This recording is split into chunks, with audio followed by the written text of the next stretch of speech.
In 1975, the Knickerbocker Company, known for making dolls of Joe Raposo's later muse, Raggedy Ann, released the first three Sesame Street plush toys. Imagine that! The first plush toys in the same year as Sesame's sixth season. For the 5 years prior, there were no Grover dolls on toy store shelves. The Children's Television Workshop intentionally dragged its feet on this from a desire to produce merchandise that was both high quality and educational, which meant they started with books and records. Toys came in 1972, initially released by the Topper Company.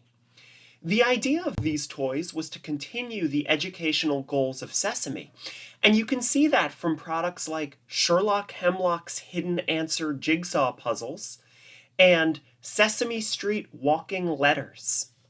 But most famously, the Topper line contained hand puppets. Truly, puppets were the most obvious choice of merchandise for a show populated by Jim Henson's iconic Muppet designs. These Topper puppets came with little instructions explaining all the different types of social readiness learning kids could engage in with their puppets, which ensured the toys fit with CTW's mission statement. And so there were Topper puppets of Big Bird, Ernie, Bert, Oscar, and the Cookie Monster. These toys would later be joined by Count Von Count, Harry Monster, and Roosevelt Franklin. Yeah, we're headed in an obvious direction here again. Once again, this merchandise line contains no girls. You might think I've really lost the plot here, talking this much about Sesame merchandise. But I think Sesame merch is as important to discuss as the show itself. The book Sesame Street, A Celebration, 40 Years of Life on the Street, quotes ToughPigs founder Danny Horn as saying, "Who remembers watching TV? You watch it and then it's over and you turn it off. But you could carry the toys around with you. You could sleep with them and break them and find them under the couch 6 months after you thought they were lost forever." For kids growing up in the 70s, Sesame Street wasn't a TV show, it was part of the environment. We ate off Cookie Monster placemats and slept in Big Bird sheets. Nobody dreamed of living on Sesame Street. We didn't have to. Sesame Street lived with us. So merchandise was crucial in that regard. The show was as much about reading the monster at the end of this book and playing with your Harry Monster Gym mobile as it was about watching TV. Today, experts refer to this kind of project as transmedia, a word that doesn't have to do with us trans girls, but does suggest that the media transcends a simple TV show format. In other words, it's less about the kind of dolls that Pedro Pascal is protecting and more about the kind of dolls that you can buy at Sesame Place. Anyway, as Walwind and Hall write in their academic journal article, Race and Rag Dolls, the immersive nature of children's transmedia play produces powerful and durable emotional attachments to franchise characters. We remember the Sesame Gang not only because of their TV appearances, but because of books and toys and clothes and records. So if you ask me, checking which characters got featured in these transmedia products is a great way to track which characters were most important, both to the workshop itself and to audiences at home. Unlike Topper, or Bombas from last week, Knickerbocker initially only made 3 ragdoll plushies. You can doubtlessly guess 2 of them, the show's immediate breakout stars Ernie and Bert. But the third? It wasn't Big Bird or the Cookie Monster or Grover. It was Betty Lou. It sure seems like this was a statement. It says, for certain, that the main girl on Sesame Street in 1975 was pigtailed, peppy Betty Lou, on par with Bert and Ernie on toy shelves across the country. Don't you remember Betty Lou? Knickerbocker seemed to ask. All those great Betty Lou sketches and songs and jokes over the years? You don't? Well, what if we have it all backwards? Merch can be cyclical. The more often that characters appeared in merchandise, the more they'd feel like main characters, even if they weren't always appearing on the show itself. After all, as Walwyn and Hall put it, the scope of licensed products for daily consumption encourages children to eat, drink, sleep, and live in character. A TV show alone can never do that. So Betty Lou is a rag doll, and that makes her important. But was Betty Lou ever a main character on the show? Or just a main character in merchandise lines like this one? Do we remember Betty Lou because of merch? Or do we remember Betty Lou because of her appearances on Sesame Street? Was Betty Lou ever a character at all? I'm Becca Petunia from ToughPigs.com. Today, we'll be looking to answer these questions as we explore more from the early seasons of Sesame Street. Welcome back to A Prairie Dawn Companion. Ladies and gentlemen, the Starlight Hotel takes great pride in presenting the world's favorite 6-year-old entertainer, Miss Prairie Dawn. Come on, girls, girls, girls. Let's go do girl stuff. Yeah, girl stuff. Can you play a song with a beat?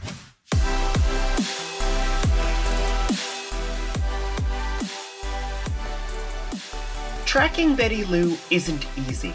My pal Michal Richardson of the Muppeturgy podcast once joked that this show could be called Finding Betty Elusive, a pun that I think is too tortured even for me. The problem is simple. As discussed last week, Betty Lou was made from an anything Muppet, the one designers call Little Hot Pink, and given a blue gingham dress and a stock pigtailed wig that was used previously in episode 1 for Frank Oz's Anything family member. What Betty Lou wasn't given was a consistent performer or name. While she eventually would be called Betty Lou on the show, there are plenty of episodes where she has no name at all, and others where she's called everything from Wendy to Lucy. So if I was going to talk about Betty Elusive, okay, it's kind of growing on me. If I was going to talk about Betty Lou for this episode, I needed a lot of help. Firstly, I spent a lot of time chatting with Muppet Wiki admin Tony Whitaker, who helped me sort the wheat, and by that I mean clips with Betty Lou in them, from the chaff, and by that I mean clips with all those other boring Muppets like Ernie and Bert. But I also wanted to talk to a guest on this, a puppeteer who knows a lot about making characters out of simple puppet designs. Join me over here in the guest corner for a talk with my dear friend, Stoph Scheer. All right, it's showtime, people! Oh, welcome to our little play.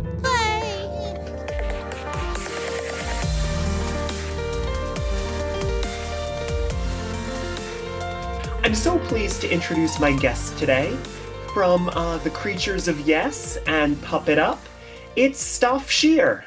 Hello, Becca. Thank you so much for having me back on another podcast. I'm so excited to do this. Yeah, Stoph, I'm really excited that you're here. You know, you are the first guest on this podcast. So, congratulations. But oh, I'd like to thank my mother. I truly couldn't think of a person I more wanted to have on the show than you, because, you know, we're taking a look, obviously, on this show at sort of the history of female characters on Sesame Street. So really, who better to talk to than one of my friends who is a female puppeteer and definitely has a lot of opinions on this stuff. Especially because we're going to be talking today about stuff from the first couple seasons of Sesame Street. And I always associate your stuff between the stuff that you do on Puppet Up and the stuff you do on your own projects. most notably the Creatures of Yes, and we'll get to that in a second. But I associate your stuff with that very old school Muppet feel. Oh, yeah, So that's wonderful. I definitely thought that that would be a good reason to have you on. So, Stoph, do you wanna tell everybody a little bit about yourself and the work that you do? Yeah, yeah. As you mentioned, I'm a puppeteer. I've done some stuff for Henson, and I'm a recurring cast member in Puppet Up. There, an improv show for adult audiences. And for anyone who doesn't know, in Puppet Up, we don't just do improv. We also do recreations of Jim and Jane Henson's and Frank Oz's variety show material that they did on the Ed Sullivan Show and stuff. And then Creatures of Yes, the other project of mine and Jacob Graham's that you mentioned is also vintage oriented. We film it on cameras from the 1970s and, are basically trying to create a reverse time capsule with it.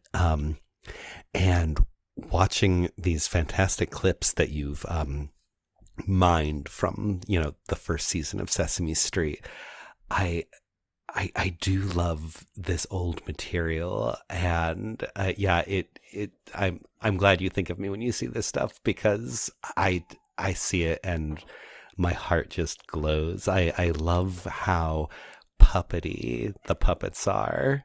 Like Jim just going wild with Guy Smiley, just in some of Jim's early stuff, I feel like he's making fun of puppets as he does his puppets, and it's just fabulous. And then Betty Lou, of course, and who's the little boy version of Betty Lou? Does that puppet have a name? Which one are we talking about? I mean, we'll get into this. What color is he? He's pink. He's literally Betty Lou, but Oh, he's a no, that boy. character does not have a name. Okay, so that absolute blank slate of a whatnot and Betty Lou, and the beginning, middle, and end puppets. I'm sorry, I'm jumping all over. Maybe Yeah, I shouldn't mean, do we'll get this. to all of this. You're getting ahead, but we will get to all of this. Yeah. So without comprehensively listing puppets, I just was really struck by this early material, by how simple the style of the puppets are. They're so puppety, so simple, so abstract. So it's just a joy to watch this stuff.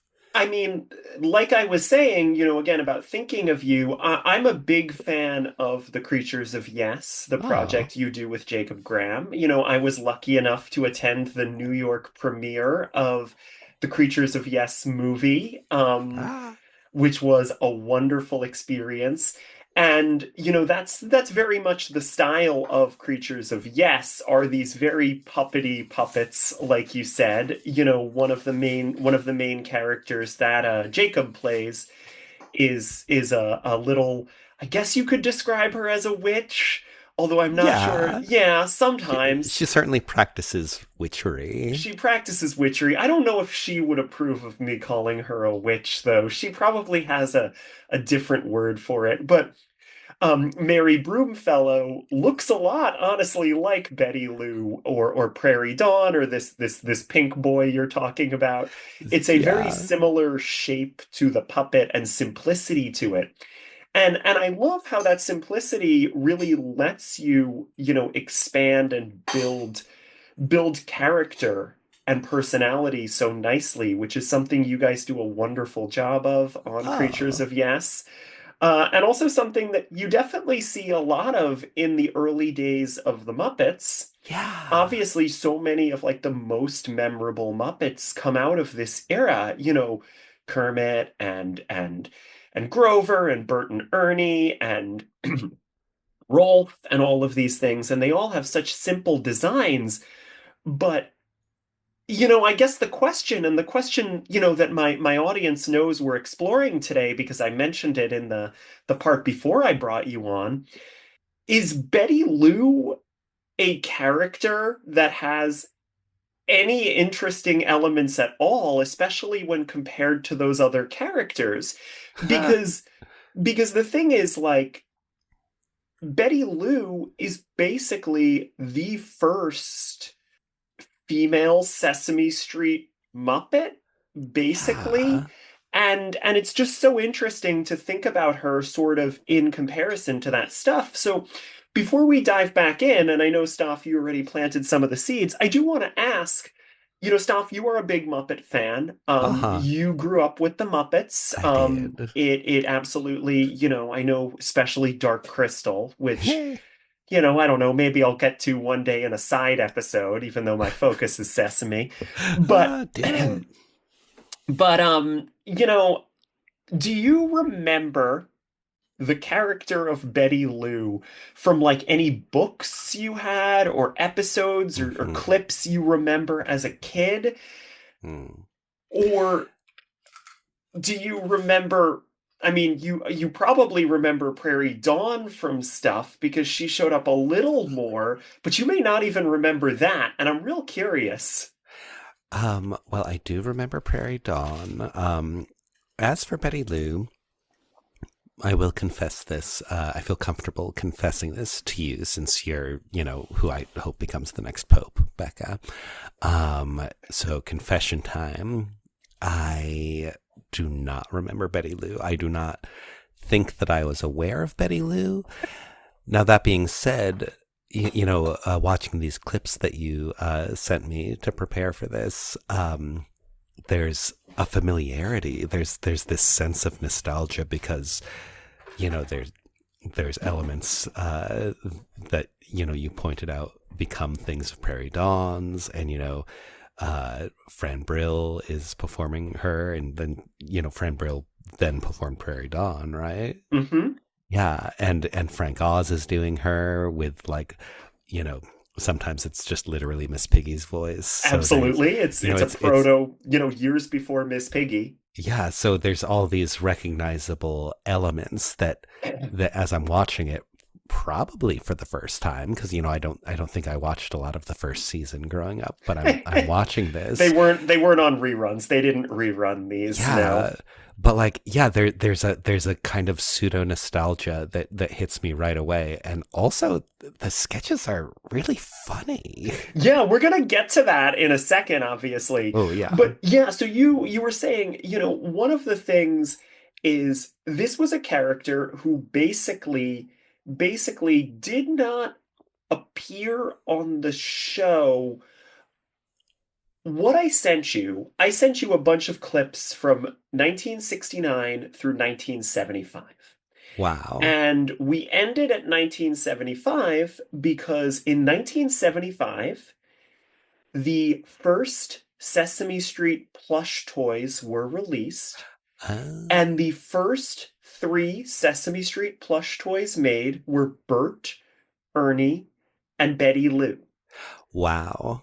Wow. So what I sent you was probably about 50% of the sketches that featured Betty Lou at all. A character who appeared in books, appeared in merch. I have a lamp in my room, a lampshade in my Ooh. office that has like Bert and Ernie and the Count on it, and it also has Betty Lou on it. I have a little PVC figure of Betty Lou. You can't see it, but Ah. over there.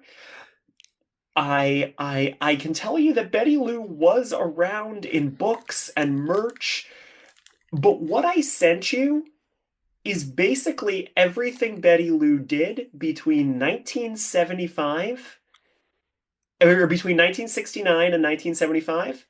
She basically will not appear again after the last clip I sent you Wow. until the early mid 90s when they Wow. attempted to bring her back in an attempt to get more female characters on the show. I officially place my hat in the ring to play Betty Lou. Or is she recast? Is she recast? She currently has no performer. She hasn't appeared on the show since like 95. Okay. Sesame, if you're listening, I am free. So let's get into those sketches though, because again, not to Let repeat us. too much of the preamble. So the first sketch that I sent you is technically not a Betty Lou sketch. Mm. But the first sketch that I wanted to talk about with you, and I want to, bring to the audience's attention as well, was one of those Henson variety show sketches that you were talking about before. Hmm. And it's commonly called Happy Girl Meets a Monster, aka the Beautiful Day sketch. I just enjoy loving a beautiful day. And I enjoy enjoying it, too. Lie-dee-die-dee-die. Snarfratch Corundridge.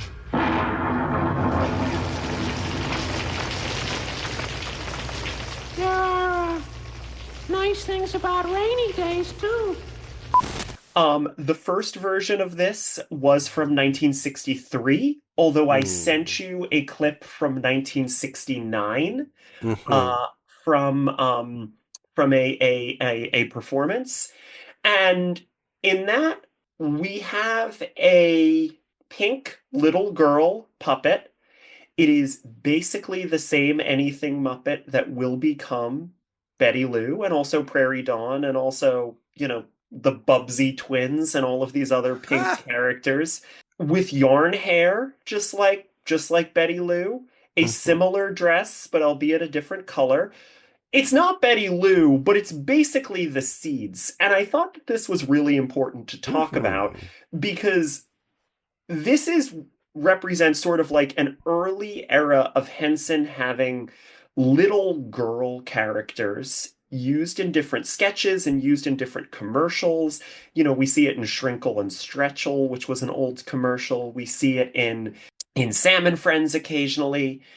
And what did you think of this sketch? I mean, I guess we should tell the audience what happens in the sketch. Right. You want to take it or should I?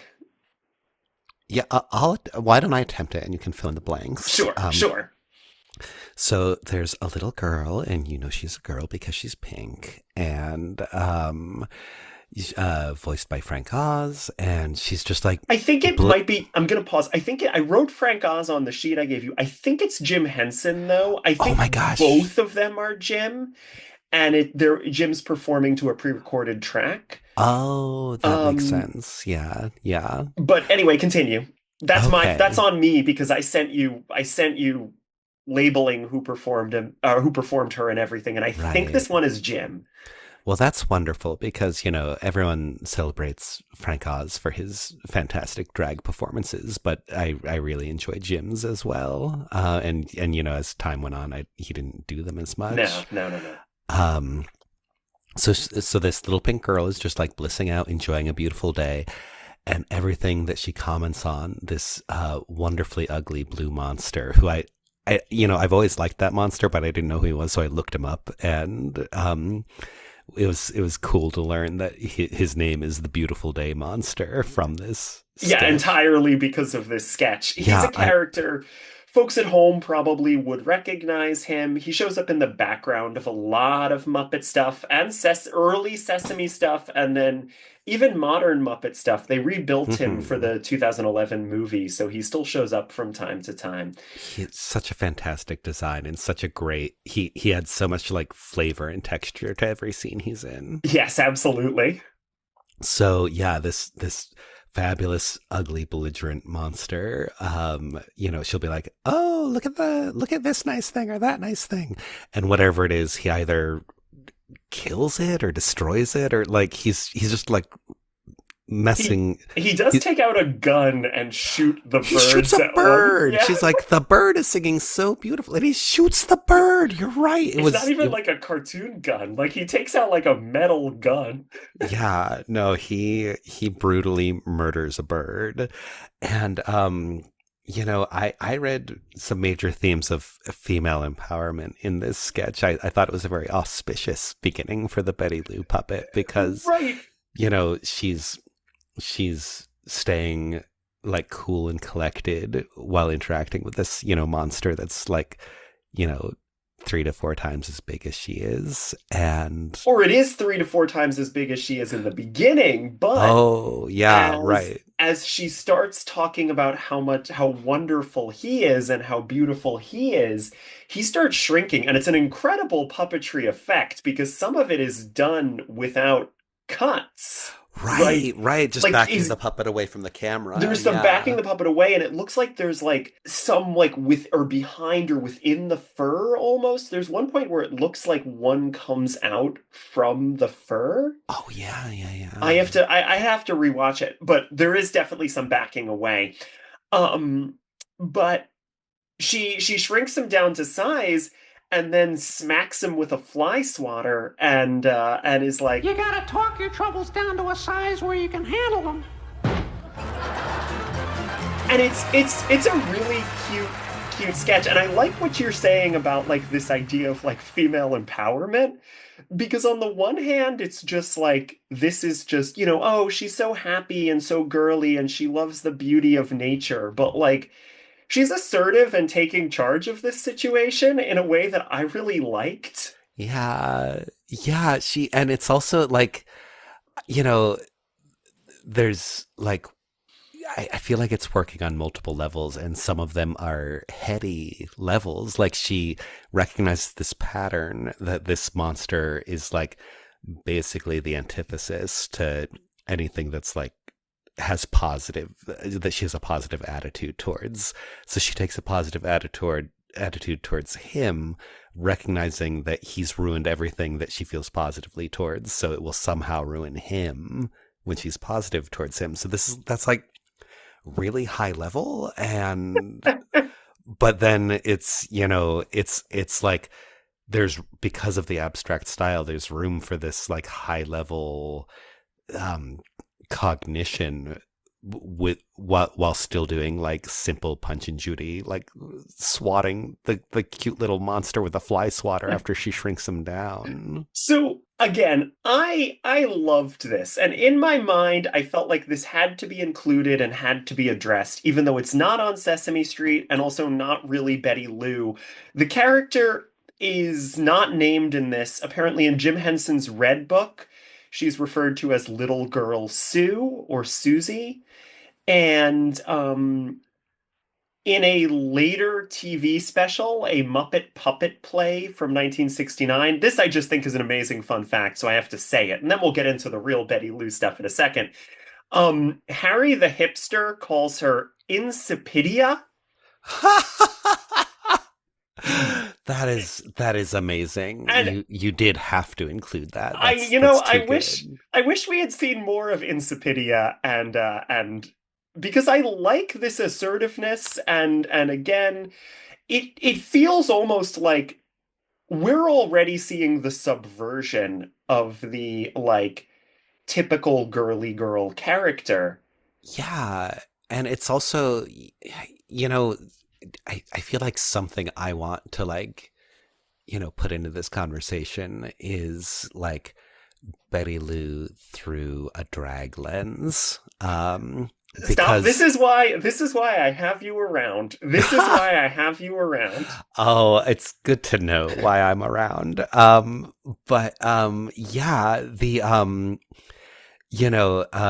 as RuPaul famously asserted, we're all born naked and the rest is drag. And in this early material, we're seeing Betty Lou as somewhat literally a drag character in that she's being performed by men. But then I would say that in some of the later material, which I won't spoil yet, but even once she's played by Fran Brill, I would argue it is still in a sense drag performance because of the ways that they're playing with and subverting these little girl tropes of being pink and being happy and being la la la la la la la. It's like they're not just doing it. They're not just saying, yeah, the girls are pink and they go la la la la la la la. They're like, yeah, they're performing gender, and they're playing with the cliches that like were available in like children's entertainment and television at that time. Well, let's actually jump ahead into Sesame Street then. So yeah. We talked a little bit actually last time. Not you weren't there, Stoph. But we talked a little bit last time about the Anything Muppets of the early Sesame Street years, which were, really just utility players. Different parts could be attached. They'd be performed by different people. They'd be dubbed in different ways. And Hmm. for a while, we saw a bunch of that with characters that looked like Betty Lou. Sometimes they were purple. Sometimes they were pink. Like in Sapidia, they're like kind of Betty Lou, but not Betty Lou. One of the first, I mean, some of the first one times that we really see a character who is like definitely going to be Betty Lou is like Everyone Likes Ice Cream, which I didn't ask you to watch, but it's a song with again that Anything Muppet, not given a name, not anything, but she sings, it's kind of fun. But the first sketch that I really And I assume that that song, that like the message is contempt for people with lactose intolerance. it Is is that it correct? it is. Yeah, It's like just interesting. toughen up and eat some ice cream, you baby. You're not gonna get tolerant if you don't like take in a lot of dairy. So just do it. Listen, the first episode of Sesame Street, which we discussed on the previous episode, spends about 15 straight minutes just talking about the dairy industry. Oh my gosh, really? So maybe you're right. I Um, was just messing around. They oh my gosh. They were just like, drink milk, it's good for your bones for like 15 minutes. no, they sing a gentle Simon and Garfunkel-esque song about a cow that takes about 8.5 minutes, and then Ernie drinks milk and talks about how much he likes it. Wow. My family have been dairy farmers for 400 years, so I need to watch this. I'll send it to you. I'll send it to Okay, you. thank you, thank you. Stoph, I didn't know that your family was dairy farmers. I do want to talk about that the Oh real yeah, first Betty Lou sketch it's that a good thing you're keeping us on track. I I'm just want really to say trying. that. Yeah. Here's the thing. I know from our other, I was actually listening to our other podcast recording, the one we did on Yolanda, the other day, where we went on a slight tangent about how Muppet Classic Theater makes you transgender. Um, Yeah, we did release that to the public, us saying that that is a thing that happened. yeah, so I knew that I had to be a little organized. So I want to talk about this sketch, which weirdly teams Betty Lou, then named Lucy Jones. She doesn't have a name, a definitive name yet. Teams her up once again with the so-called Beautiful Day Monster. Yeah, the chemistry between them is undeniable. Oh, that big blue monster and that little pink girl. Yeah, so I want to. This is, of course, Pick Your Pet. Pick your pet.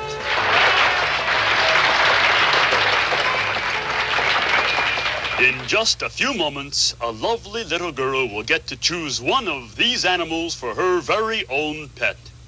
Pick Your Pet was a early Guy Smiley game show, although I believe he's called Sunny Friendly in this one still. That's right. Yeah, and he is out there, man. He sure is. So it's kind of like the dating game or something It's where very much the dating game. yeah, where Lucy Jones gets, again, Betty Lou, we'll just call her for the sake of consistency, gets given the traits of a couple of different pets. One is a dog, one is Baskerville the dog from the Purina Ah, commercials. The other is, of course, Little Bird. And then the third is the Beautiful Day Monster, and she has to choose which one she wants as a pet. And she chooses the Beautiful Day Monster to spoil the end of this clip that is from 1970. So I think I can safely spoil a clip from 55 years ago. yeah, if you're not caught up on that, then just Yeah, yeah, quit the Muppet fandom. Just exactly. leave. You're not wanted. But one thing that's really cute, Sorry, I didn't mean that. no, no, no, please, please, please. One thing that's really cute here is that Betty Lou is extremely excited that she has this ugly giant blue monster as her pet now. Yeah. And you can see that you picked a big, ugly, horrible monster. Oh, he's beautiful. Beautiful? Hello, oh, Pathead. Yeah, there's I see what you're saying about, I'm totally with you on the argument that in a sense Betty Lou doesn't have a fixed character, that there's an amorphousness to her, being played by different people, having different character traits based on the situation that she's in. But there's something that's really wonderful and trickstery about that, and like the simple design of the characters supports it. And, I feel like you can read tea leaves with her. Like if you want to take the opposite approach and be like, okay, this is the material. Sometimes she's like this and sometimes she's like this.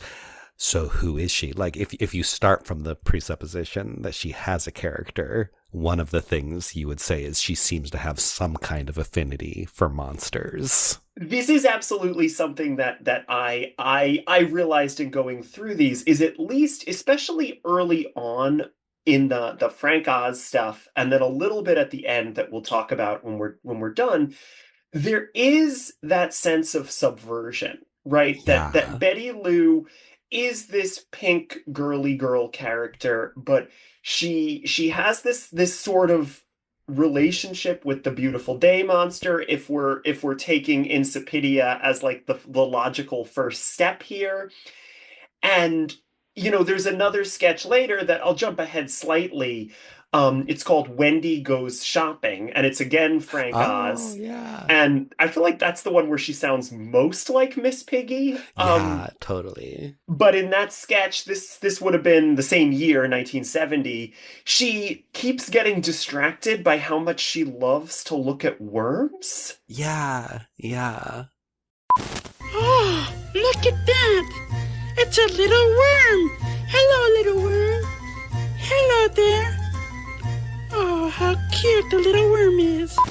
And I felt like there's something that you could do with the fact that, like, she likes monsters and worms, but she's also this girly character. Yeah, there's absolutely something there. And, we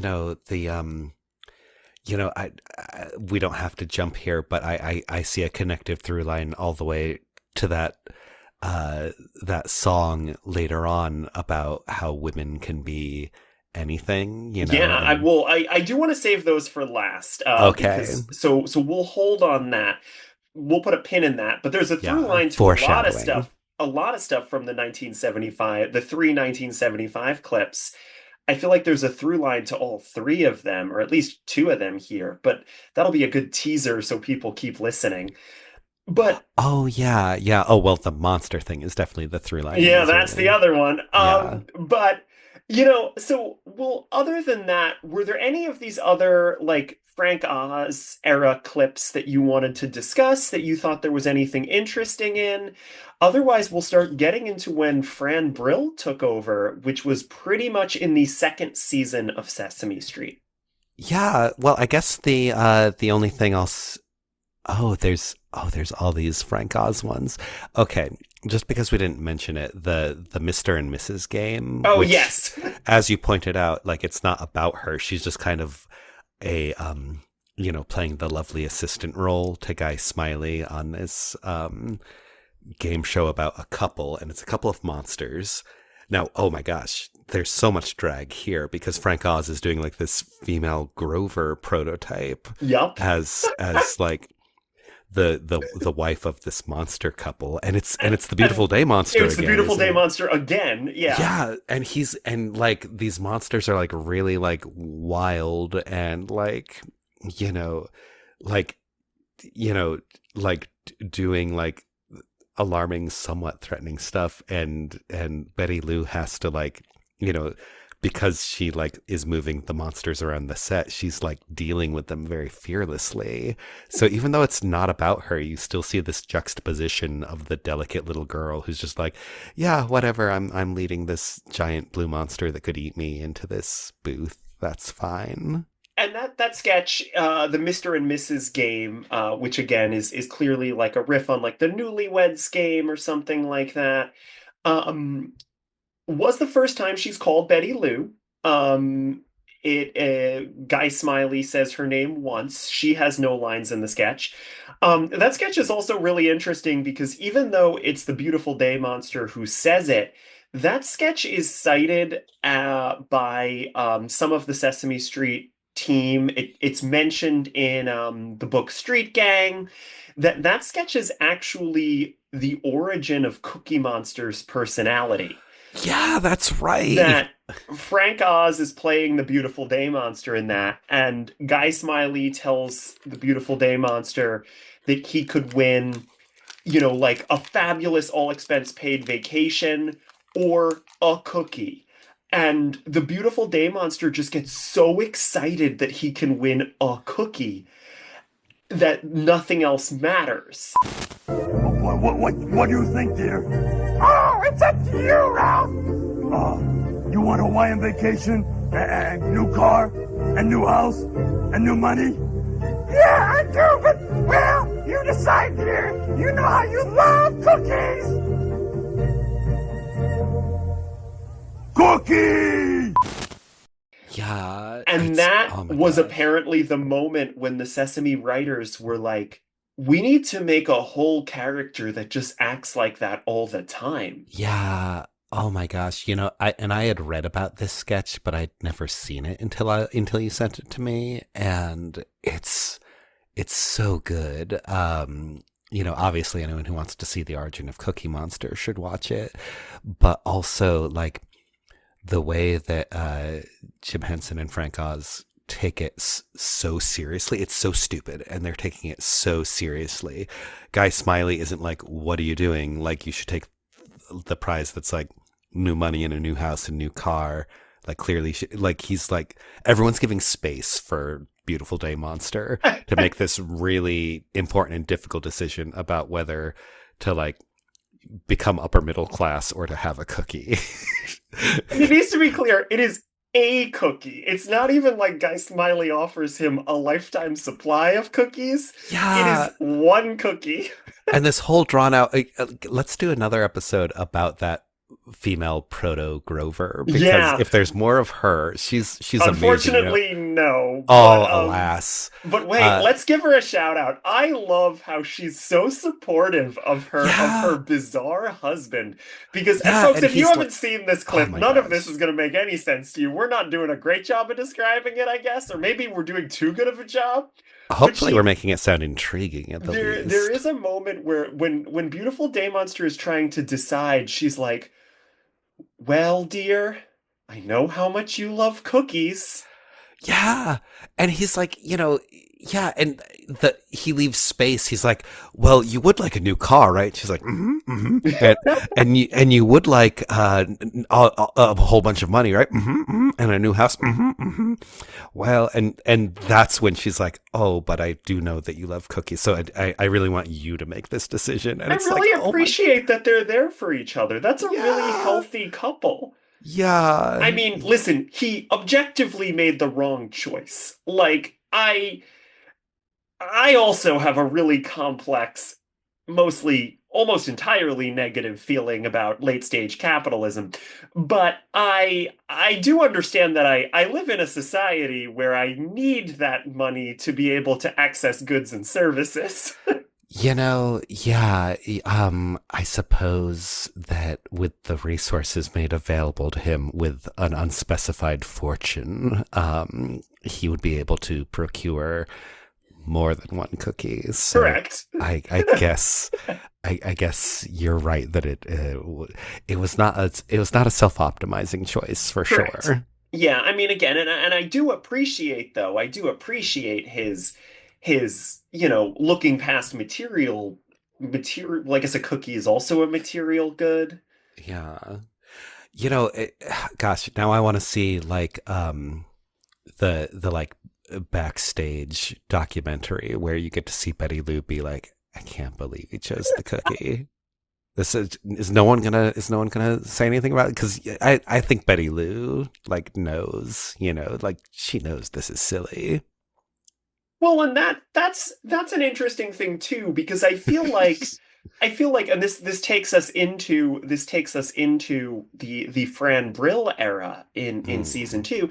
And for the record, I think this is the first time I've actually said Fran Brill on this podcast, because in episode 1 we only talked about season 1 of or episode 1 of the show, and Fran Brill joined the show in season 2.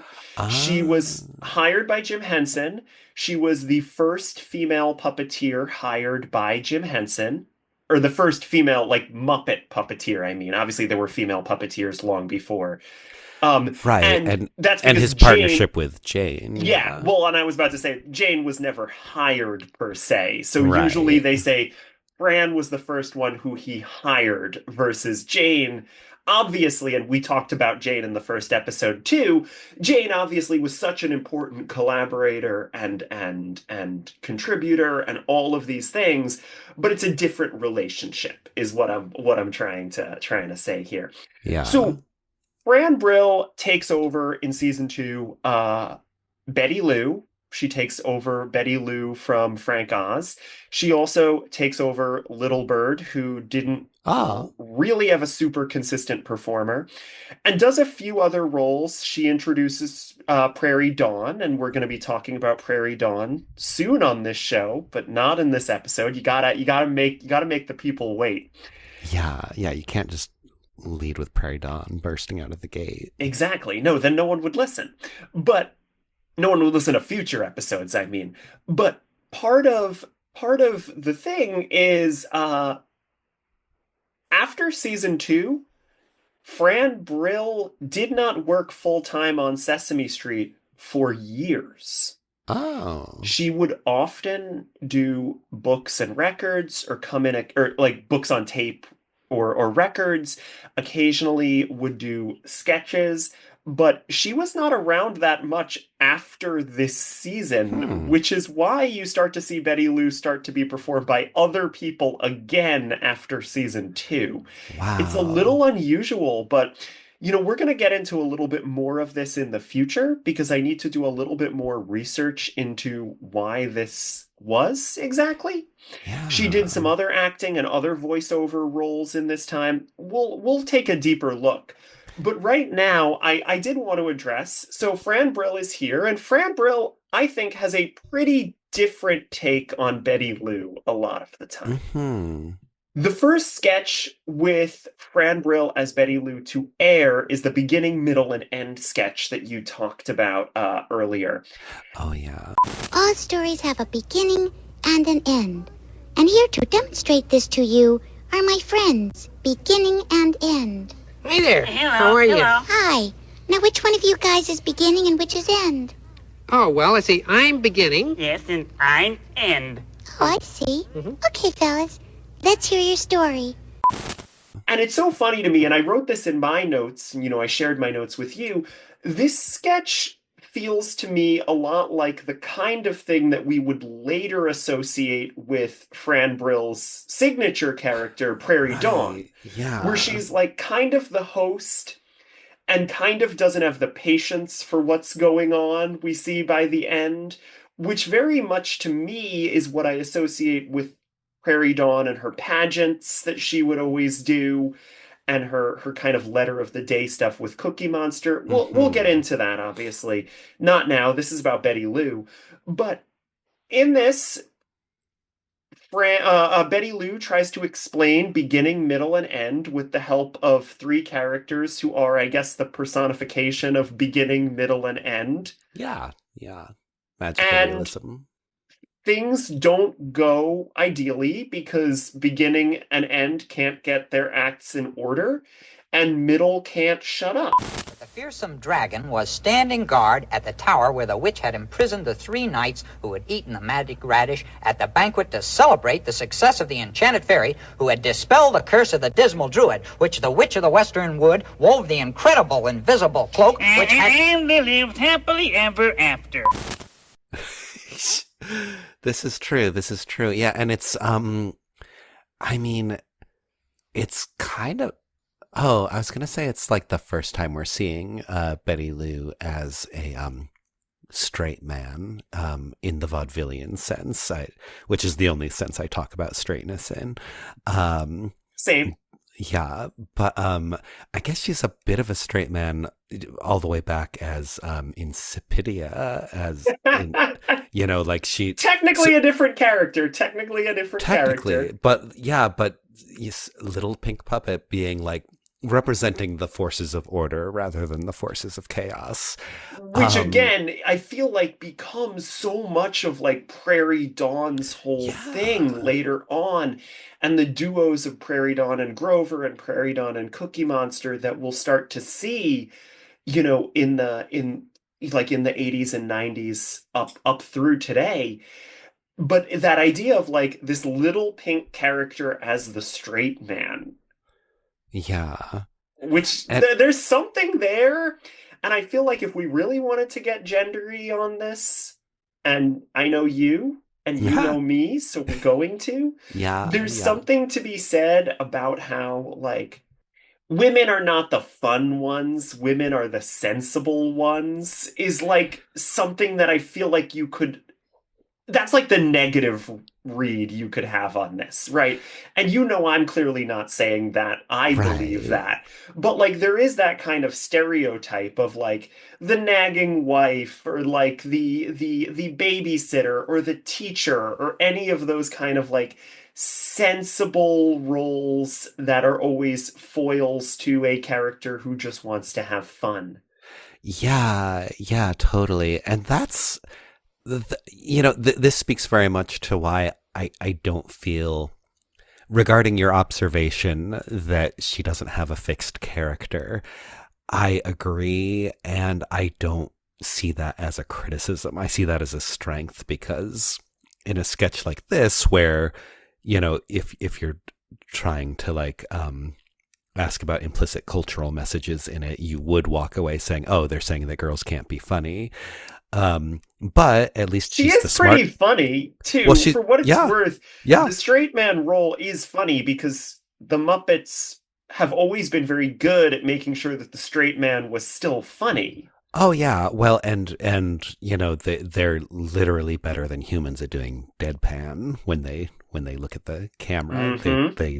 They're just really good at not moving their faces, so their deadpan is just superlative. So she's funny in her own way, but she's the while she doesn't get to be the wild and crazy one, she is the smartest person in the room. So you can see female empowerment from that angle. And then because the character's not fixed, you do get to see her be a loose cannon at other times in other sketches.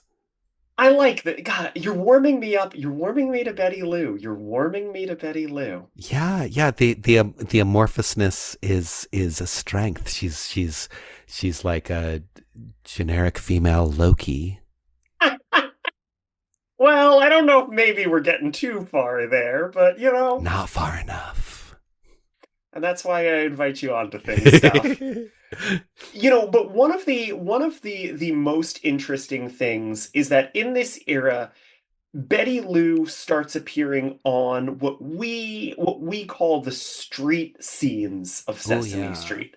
So we talked a little bit actually about this in the first episode too, but for folks just jumping on, the way Sesame Street was filmed and was conceived and all of these things, and is still put together this way, is that you have certain scenes that are filmed on the Sesame Street set with the human characters, with Gordon and Maria and Susan and Linda and everybody.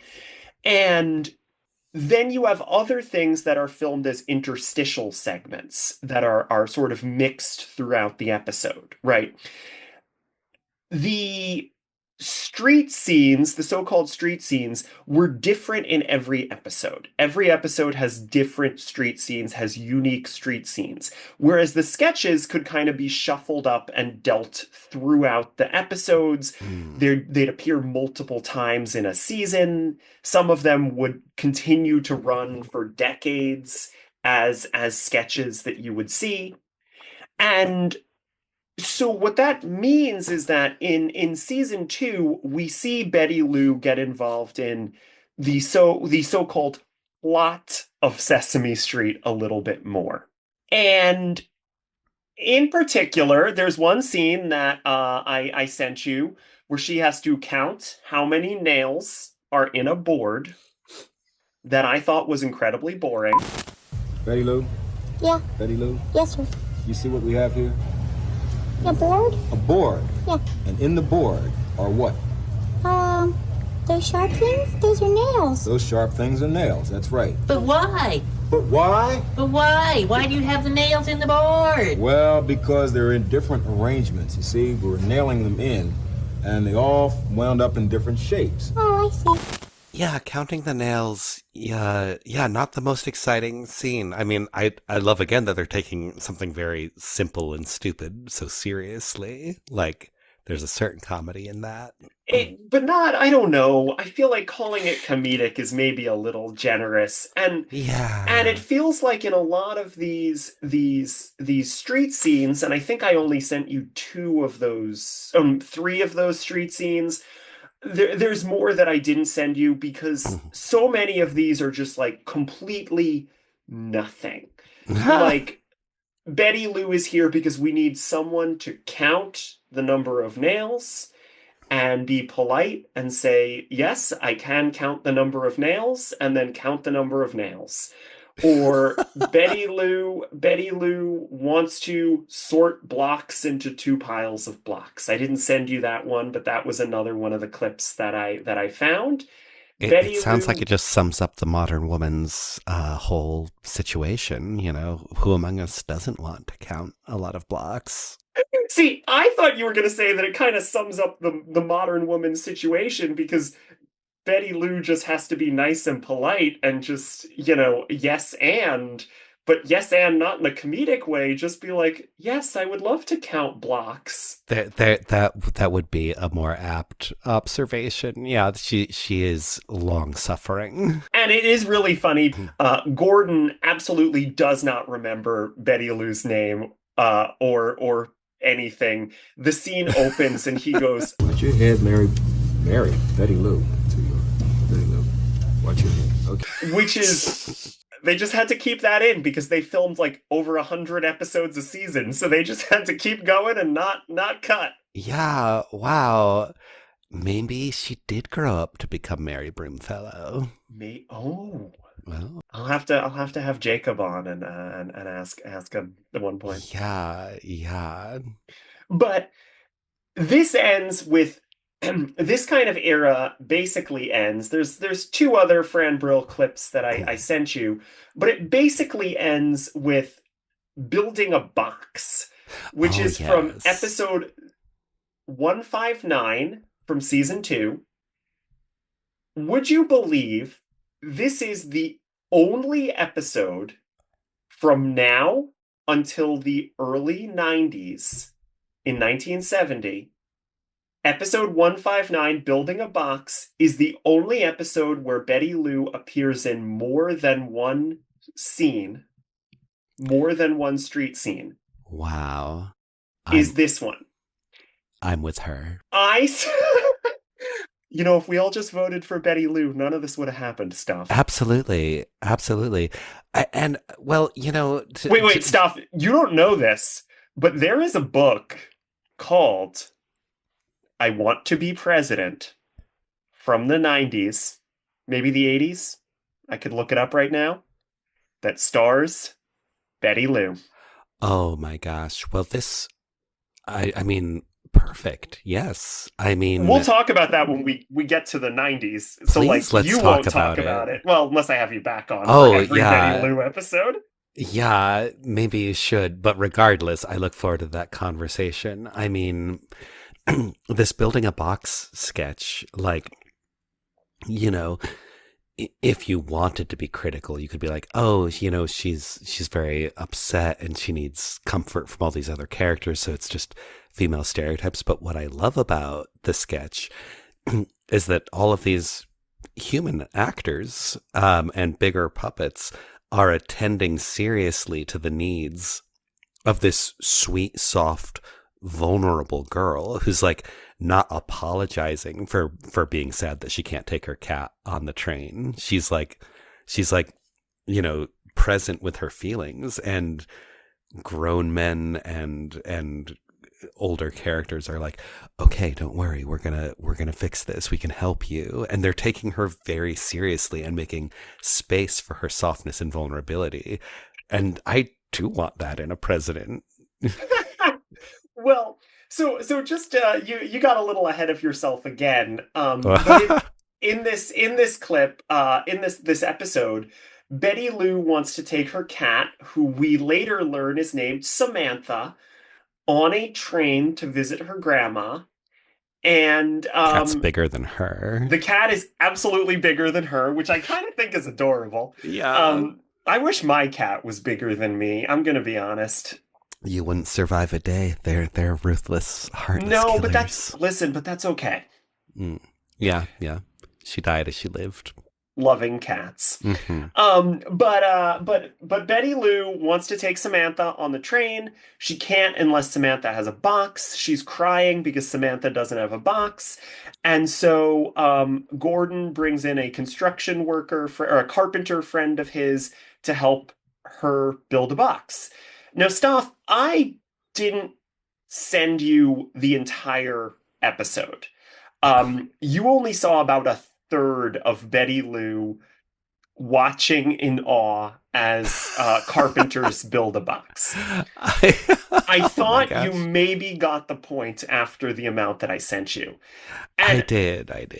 I agree completely. I love how you're describing it as such an important thing that like these adults are making time for her, and they never say like, Betty Lou, just don't take your cat with you to your grandma's house. What a weird thing to want to do. Like, yeah. They never say that. They never say, ask your mom or something like that. Like, they do take time for her. But I feel like that says more about Sesame Street being a really special show that always wanted to give children kind of like the benefit of the doubt than it says about Betty Lou, the character. Mm-hmm. Yeah, that's true. You know, this is a good time to, I think, to bring up some terminology from media criticism. Okay. So Stoph, you get to be here for a media criticism terminology corner. I'm excited to learn. Stoph, are you familiar with the phrase the Smurfette principle? Oh, well, I won't pretend that I've heard that before, but the name makes me think of the fact that the neutral Smurf is a male Smurf, and that Smurfette is a feminized Smurf. So is the Smurfette principle the principle that characters are male unless they're specifically signified to be female? Basically, so this actually this phrase showed up first. I learned shows up first in 1991. A good year. That's the year I was born, so it was a very good year. Yeah, there you go. Very good year. So this shows up in 1991 in an essay by Katha Pollitt in the New York Times. This essay, she describes the frustration that she has as a parent. Now, she's a poet and an essayist, but she's talking about the frustration that she has as a parent with finding female characters for her daughter to identify with on TV shows for children. And she mentions this idea here, right, that contemporary, I'm going to quote it here, contemporary shows are either essentially all male, like Garfield, right? If you think about it, I mean, I guess Arlene exists, but Arlene wasn't in every episode. Well, and Arlene is just a Smurfette of Garfield. Well, and we'll get to that in a second. Like Garfield, or are organized on what I call the Smurfette principle. A group of male buddies will be accented by a lone female, stereotypically defined. In the worst cartoons, the ones that blend seamlessly into the animated cereal commercials, the female is usually a little sister type, a bunny in pink dress and hair ribbons who tags along with the adventurous bears and badgers. Yes. Oh my gosh. Then it goes on. I'm gonna cut out. She gives some more examples. She references Muppet Babies and Baby Piggy, although she does seem to ignore that Skeeter existed, but Skeeter barely exists. Skeeter so erasure. Fine. Skeeter erasure. But anyway, she ends with the crux of this message here, right? Which is, the message is clear, and this is a quote again. The message is clear. Boys are the norm, girls the variation. Boys are central, girls peripheral. Boys are individuals, girls types. Yes. Oh my gosh. Boys define the group, its story and its code of values. Girls exist only in relation to boys. Now, we don't necessarily see that girls exist only in relation to boys element with Betty Lou, but it is interesting that, again, at this point, Betty Lou is basically the Smurfette, right? She's basically the little sister type, right? And especially in this episode, she feels like just the little sister type, where it's like she needs to be helped by the characters who can do things. Yeah. And, I think considering her as the Smurfette, I think that's so interesting in relation to this fact you dropped earlier in our conversation about how overrepresented she was in merchandise, because people of all genders are watching Sesame Street and want to see themselves in it. So when they're buying stuff, I'm sure that the marketing people were like, okay, who are we going to sell to the girls? Betty Lou? Only Betty Lou? Okay, great. So we're just going to go all in on Betty Lou. But she technically exists. It's so funny because that just didn't reflect on the amount of times she appeared on the show itself. Right. No, there's such a disparity. And again, I do think it's a little more intentional. Pollitt describes, right, like these worst cartoons, right, where she's like, it blends seamlessly into animated cereal commercials. Yeah. I don't think that's what's going on here. I don't think Betty Lou only exists in relation to the boys, per se. Yeah. But it is this interesting thing where it's like, you have a group of male characters, and then you have Betty Lou.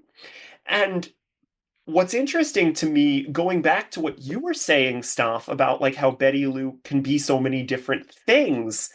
On the one hand, that's positive. On the other hand, I feel like, isn't that because there's nobody else to be the dependable girl, the smart girl, the needy girl, the emotional girl? She has to be all of these things. Right, you could have all of those girl characters, and instead you just have her. That's so interesting. So it's this interesting contrast, and I love what you're saying. This wasn't like a gotcha to get you to say all of these positive things and then be like, but I was reading theory and it made me think differently. No, this isn't like a gotcha, but it's just such an interesting place to be in right now. Yeah, I'm so glad to have gained this vocabulary around the Smurfette principle. Did you say principle? Mm-hmm. Because I feel like I can add this for my experience as a puppeteer. People always gender puppets male unless they have red lips and eyelashes and purple eyeshadow. Stoph, you are gonna love this podcast, because believe me, we talked about that in the first episode. I asked the question, was there ever any doubt that when Jim Henson drew the sketch of the character that would become Cookie Monster, was there ever any doubt that character would be a male puppet? Right. Oh my gosh, that's it. Yeah, yeah. Well, I mean, obviously, if you need a female Cookie Monster, you're just going to put a wig on the puppet, right? And what did we say about the Beautiful Day Monster's wife? You were like, she looks kind of like Grover, except she's got a wig and eyelashes. Yeah. Oh my gosh, is she that first green Grover puppet? No, it's slightly different, but it's a Yeah. very similar build. It's a very similar build for sure. Like you are right to identify. I mean, it's their early Henson Celine builds there's a lot of shared elements. You know, when it comes down to it, Ernie looks like Rolf because again, they're all just like Wow, Ernie does look like Ralph. There are 3 genders, Bert, Ernie, and Ralph. Yeah. But anyway, the point still stands. It's interesting to sort of see that at play.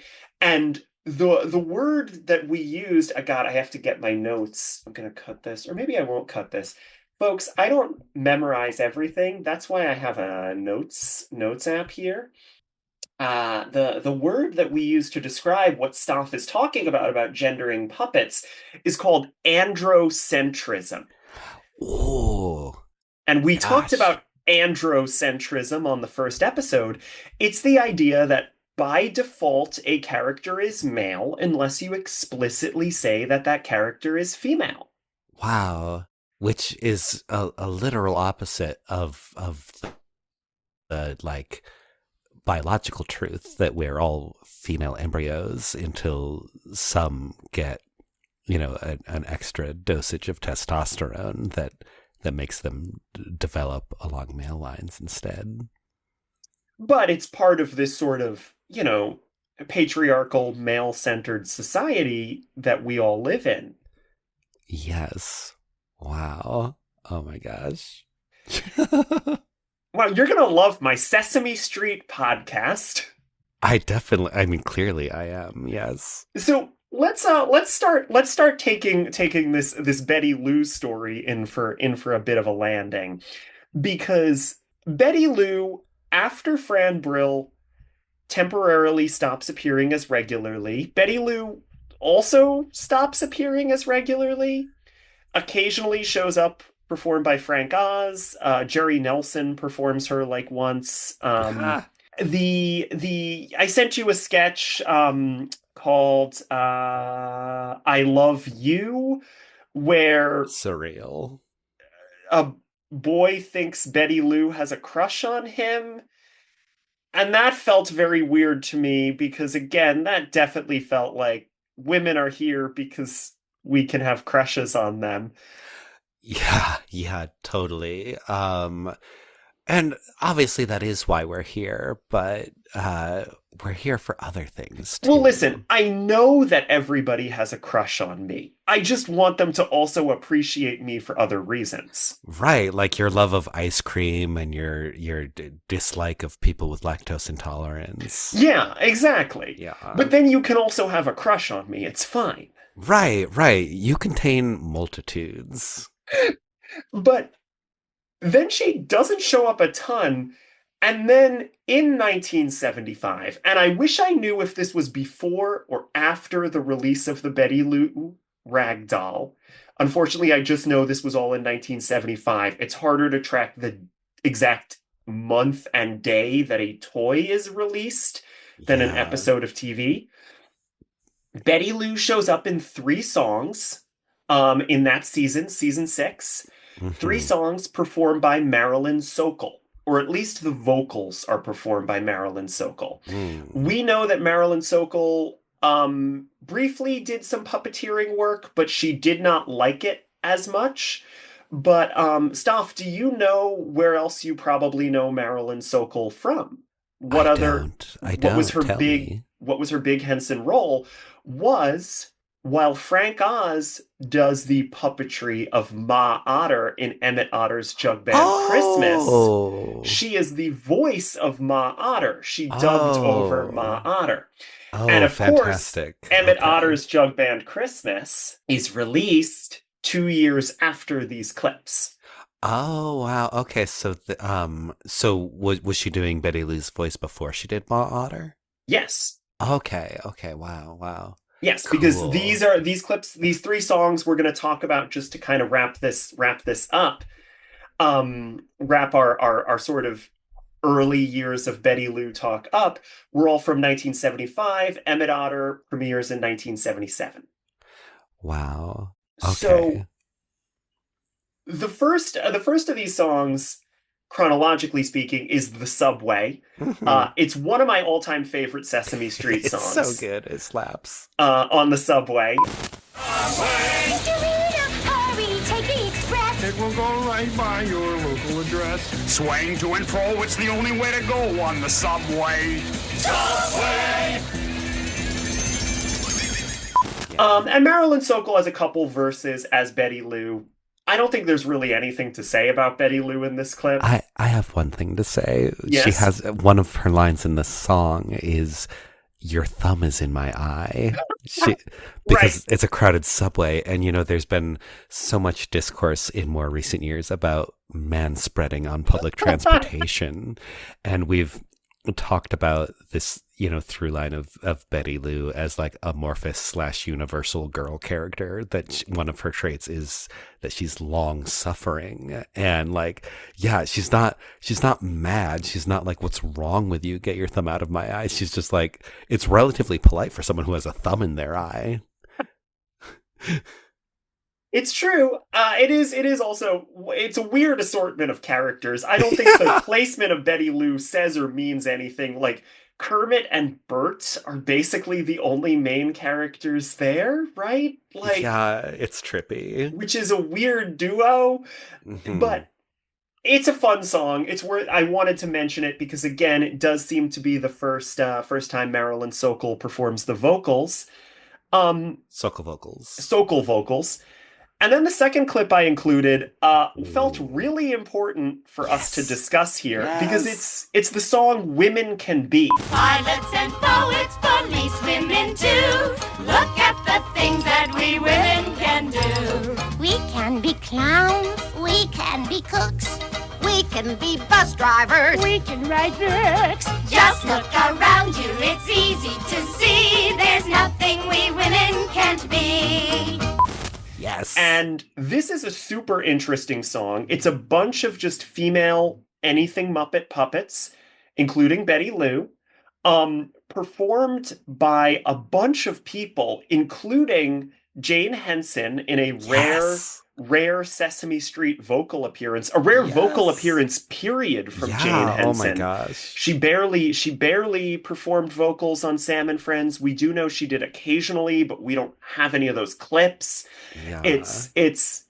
She's doing vocals, and also bizarrely enough, EGOT winner Rita Moreno is one of the Anything Muppets. It's actually 2 of the Anything Muppets, I believe. Oh my gosh.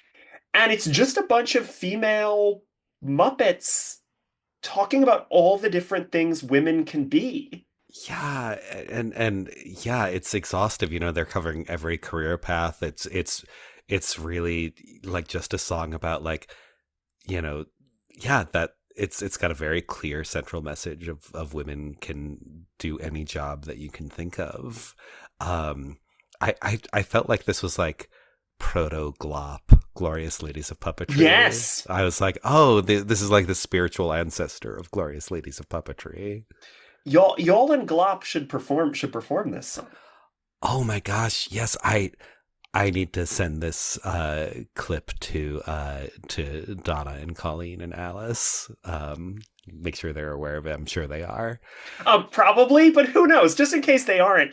But it's great, and it's so funny because for all of this that we're talking about, like sometimes maybe not having the best messages for women with some of the stuff we were talking about with Smurfette, but sometimes having great messages for women. This is just such a positive thing pretty early in this wave of feminism. Again, obviously, what would this be in the 70s? Like the second wave of feminism, right? Yeah. Who can keep track of the waves of feminism? This was like the beginning of a sort of new women's movement. And I really like that this is out there. I mean, again, like we're talking, so much of the dialogue today has been like, is Sesame Street gone woke? And it's like, no, this was here. This was here in season 6, and like you just weren't paying attention. Not you, Stoph. You were paying attention. Well, I'm not sure I was paying attention in 1976. Okay. You're not an ageless being? I kind of always assumed you were. If I have memories from past lives, they're primarily repressed. Oh, well, I just wanted to say the line that resonated with me the most in Women Can Be, which I think is repeated twice and maybe is sang by Betty Lou, is women can be clowns. And, with women can be leaders, women can be lion tamers, all of these fierce or like, I don't know, male dominated fields, but comedy is also male dominated. And, and I think when women are excluded from comedic spaces, it's, for similar reasons to why they're excluded from these other male dominated fields, which is that, to be funny, you have to have permission to take up space. So yeah, that just, as a female clown, that I was like, yes. I was about to say, you have clown training. I don't know if the audience knows that. I mean, I know that because we're friends, but yeah, now they know that. Yes, so I can confirm that women can be clowns. But again, you are absolutely right. And that is something we've been talking about. Like, do women have the permission to be funny? Does Betty Lou have the permission to be funny? And the answer is sometimes. Sometimes. And the last song I want to talk about, because it is possibly, I would say, a top 10 Sesame Street song for me, is I Want a Monster to Be My Friend. A classic Sesame Street song, just simply credited to Little Girl, but it is definitely Betty Lou. Oh, yeah. About Betty Lou singing about how much she wants to befriend a monster no matter what. And it's this amazing, like, burlesque number. Yeah. I want a monster to be my playmate. I want a monster to be my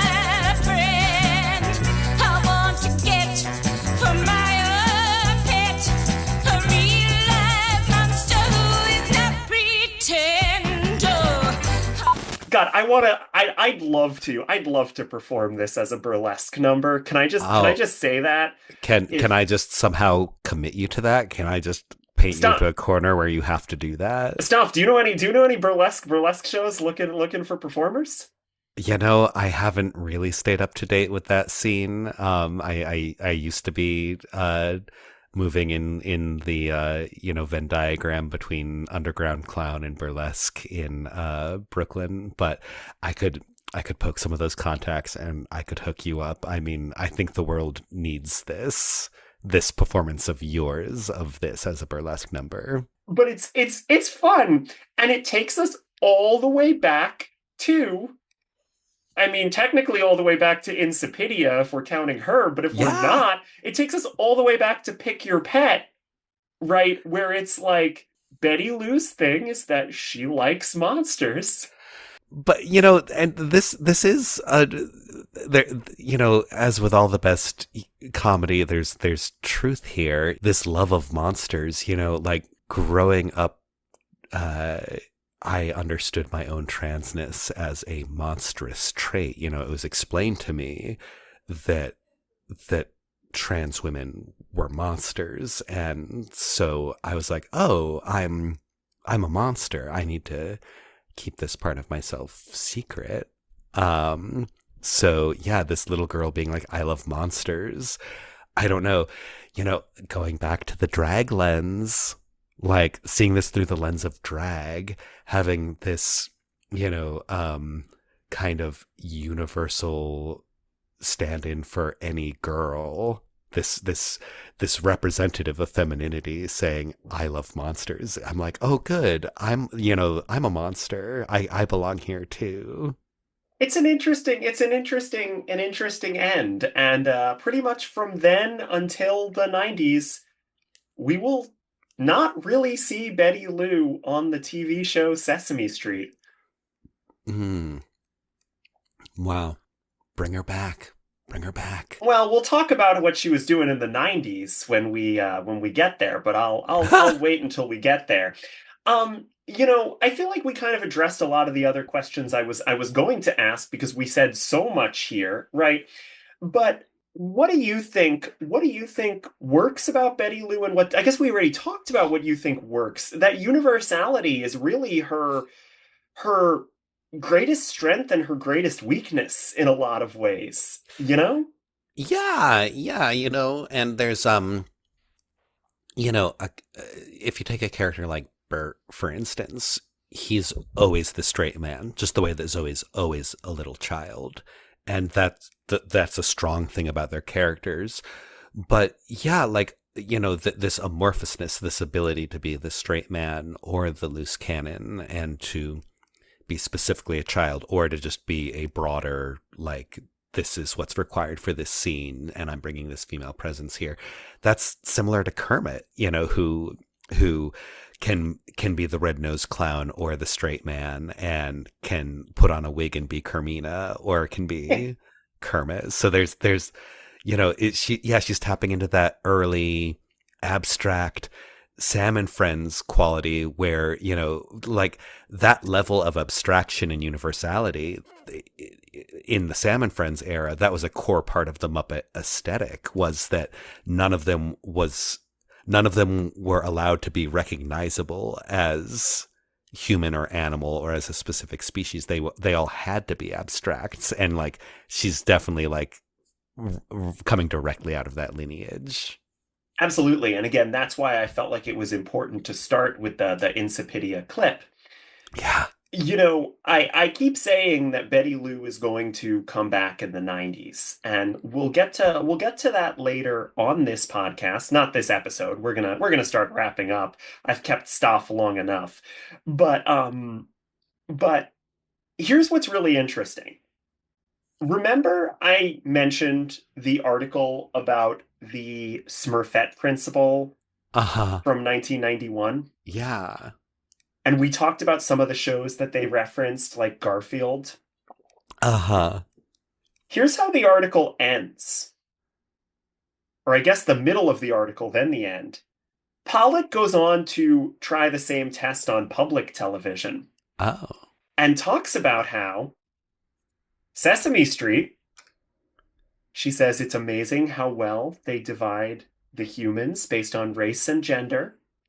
But she said the Muppets are absolutely the stars. And, quote, the important ones, the ones with real personalities, who sing on the music videos, whom kids identify with and cherish in dozens of licensed products, are all male. Oh, yeah. I know one little girl who was so outraged and heartbroken when she realized that even Big Bird, her last hope, was a boy, that she hasn't watched the show since. Wow. And then she goes on. She talks about some other stuff, and then Pollitt talks to Dulcie Singer, the executive producer of Sesame Street at the time, who says, when asked about the all-male Muppets, says, we're working on it. And of course, Pollitt, who's kind of got a sarcastic, cynical bent, goes, after all, the show has only been on the air for a quarter of a century. These things take time. The trouble is, our preschoolers don't have time. My funny, clever, bold, adventurous daughter is forming her gender ideas right now. In the year 1991, Rosita will be added to Sesame Street. Rosita! By the early 90s, Zoe will be added. Zoe. And Betty Lou will return. Yes! And it's hard not to feel like it's partly in response to this New York Times article. Yeah, wow. I mean, what an important dialogue. There's, gosh, I'm so glad you shared that text from the article. So much of it speaks for itself. So I just want to add that I love that Big Bird is androgynous enough that the straw that broke the camel's back for this one little girl was realizing that Big Bird was a dude. Do you know how many people I know, casual Muppet fans, who think Big Bird is a girl? I could probably do a whole episode on Big Bird. Trans Big Bird, have me on as a guest. This rates stuff. I'd say you have to become a co-host, but I know you don't have the time. I'll make the time. Stoph, I will definitely be having you back because it's always such a delight. Yes. Where can people find your work on the internet? Oh, well, my first plug is always going to be the Creatures of Yes on YouTube. You can simply search Creatures of Yes and find our channel. There's so much to watch on there already, and more exciting material being released in the future. I think the movie should be out online by this point, by the time this drops. Hopefully. This will probably be the fall. I imagine the movie will be out. Yes, yeah. our first feature-length movie. We're recording this well in advance. But excellent, yes. Yeah, and the movie is wonderful. I can't recommend the Creatures of Yes stuff enough. Mary Broomfellow is one of my favorite characters in modern media. She is an icon, yes. So yeah, you can see my heart and soul there on that channel with my dear friend Jacob Graham, and I'm also on Instagram as Stoph Scheer, one word, _ trans puppeteer. Stoph Scheer, trans puppeteer. And let me be clear, Stoph is spelled Stoph, and Scheer is spelled Scheer. We'll have links in the show notes, obviously, but, you know. Stoph Scheer means fabric scissors in German, which I did not know when I chose this name. No kidding. Yeah. But thank you so much for being here. It's truly always a pleasure. It really is. And I, like I said, I couldn't have asked for anyone better to talk about the 60s and early 70s and abstract puppets and all of that with. Oh my gosh, this was lovely, Becca. Thank you so much. Thank you. This is exciting. I can't wait to go back and listen to your first episode and listen to everything that follows this. You've really turned me on to some exciting stuff here. Yeah, and ultimately, Stoph, I hope you find a monster to be your friend. Oh, I have some monsters who are my friends. Thank you, Stoph. Thank you, Becca.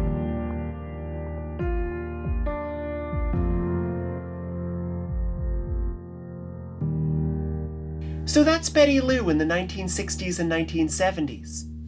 As I said in the episode, Betty Lou did appear more often than this, but not much. And after 1975, when she had been cemented in ragdoll form and had begun appearing in books, she basically vanished from the show proper, consigned to Transmedia.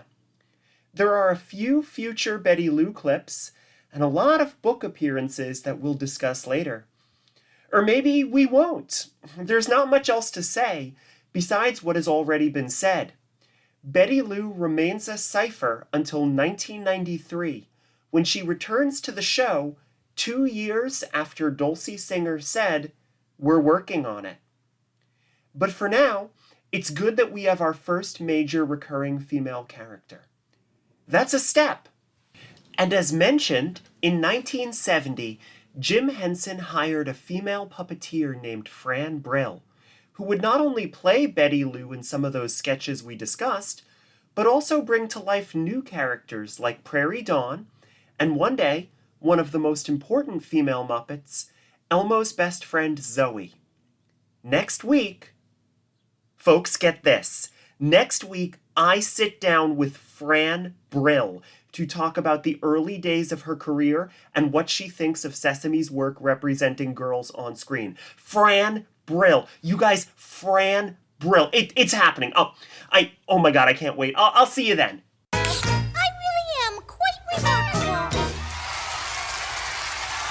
A Prairie Dawn Companion is a production of ToughPigs.com. It is written, produced, edited, and hosted by Becca Petunia, and executive produced by the ToughPigs Muppet Fan Podcast executive producer, Joe Hennes. Thanks to Scott Hanson, Shane Keating, Tony Whitaker, and the whole Muppet Wiki team for helping me with research. The book Street Gang by Michael Davis was also indispensable. Thanks to Katilyn Miller, Michal Richardson, and Eli Lee for help with script revisions. Follow ToughPigs on social media. You can support us on Patreon or by buying a t-shirt on our TeePublic. Join the conversation on the ToughPigs Discord. You can support A Prairie Dawn Companion and lots of other podcasts too by giving Muppet Fan Podcasts with ToughPigs.com 5 stars on your podcast reviewing app of choice.